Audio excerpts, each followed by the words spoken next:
Hi, welcome to Conquer the Concept, and in this video we'll be learning about the Cold War. What was the Cold War and how did it start? The Cold War was a time period where tensions between the two world superpowers, the USA and the USSR, were high. The Cold War didn't include any actual fighting. So the differences were that the USSR believed in a communist form of economy, which resembles everyone having the same pay despite their job despite so and so a lawyer would earn the same as a waiter. The purpose of this was to extinguish social classes. Communism limits the people's freedom and gives power to the dictator and the government. The USA's capitalist form of economy promotes free enterprise and it gives people the freedom to pursue whatever they want. The Cold War for the U.S. was focused to prevent the spread of communism, as he believed in the domino theory, which stated that if one or two countries became communist, others would too. For the USSR, the Cold War was to spread communism. So, a side note is about Germany after World War II. So the Cold War started basically right after the Allies won in World War II and Germany was defeated, and Germany was left in ruins, and they were divided between the Allies. West Germany was divided amongst France, Britain, and the U.S. and became capitalist, while East Germany was given to the USSR and became communist. Berlin, the capital of Germany, was also split into communist and capitalist. Now what? Now that we have the two sides of the conflict understood, we can learn about the actions that happened during the Cold War, as both sides had their goals in mind. As the two superpowers, other countries adopted their economy as being communist or capitalist. Thus, an iron curtain fell on Europe, dividing the country into two: the communists and the capitalists.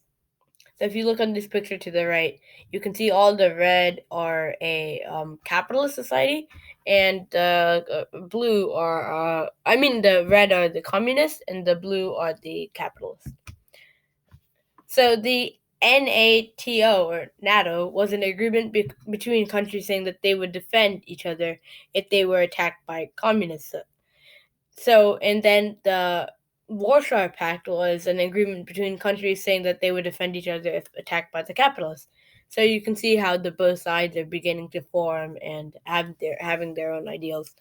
The Marshall Plan was put together by General George Marshall that gave democratic nations in Europe help to recover from World War II. So this promoted democracy and was one thing that the U.S. did to prevent communism from spreading. So basically, they only gave it to countries that were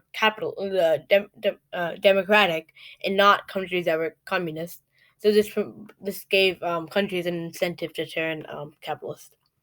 So the theory of deterrence. Both the USSA and the USSR, the USA and the USSR had access to nuclear power and were prepared to use it at and were prepared to use it against each other at any moment. However, neither side did it, as they believed that doing so would end the world, and basically they realized that the catastrophe that it would cause was just too big. So the first act is the Korean War. So the Korea was divided into two parts on the 38th parallel, and North Korea was communist while South Korea was non-communist. In 1950, North Korea launched a surprise attack on South Korea, and the U.S. got involved by supporting troops and forces as they had interest in protecting South Korea from becoming communist. And with the domino theory, they believed that if a few nations fell under communism, so would the rest. So would the rest of the world. Um, so the U.S. was backing up the South Korea, and they also called upon the UN to help them in this war. So General MacArthur led UN forces against North Korea, and he was successful in pushing them back to the 38th parallel. However, MacArthur was too ambitious, and he wanted and he wanted to take more land of North Korea, and he was later removed from command.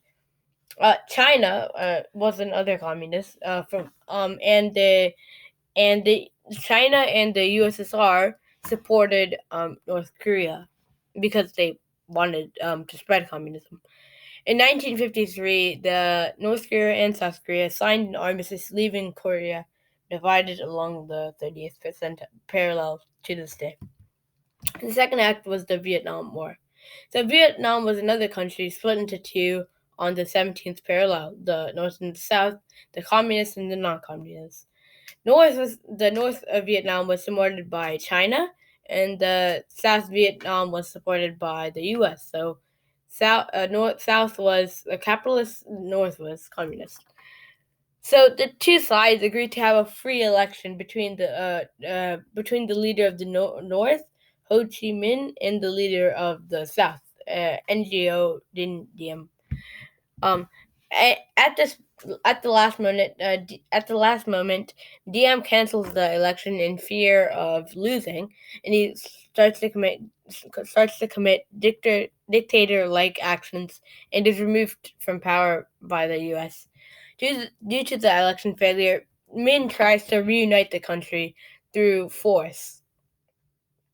And again, due to the domino theory stating that if one country fell to communism, so would others, the U.S. started to send troops to fight against Min's army and defend the South Vietnam.